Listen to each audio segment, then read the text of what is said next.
Sorry. Nagagalit siya. Layo-layo. Ah, ganyan pala yan.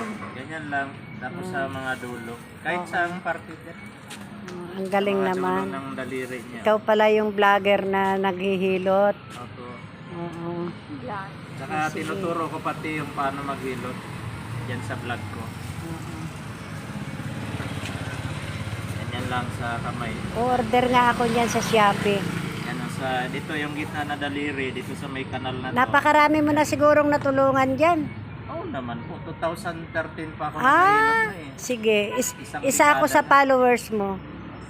Simula ngayon. Nakita Kaya ko lang na ngayon eh. lang nauso yung vlogging, hindi naman uso noong Ah, ano. oo. Kasi marami na tayong follower kung uso yan noong Oo nga. Pero kailan ka nagsimula niyan? 3 months pa lang ako mag-vlog eh. Ah, 3 months pa lang. Sige, isa ako sa followers mo. Dito Kasi, nga ako nag-exam sa Makati ng sa TISDA noong October. ah, Nag-aral kami ng hilot sa may Mandaluyong, o San Juan. Tapos ang exam namin dito sa may Makati, yung isang school dyan ng massage sa mga ano.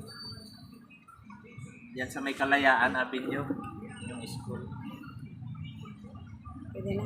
Okay na po. Sige po. Ganda po.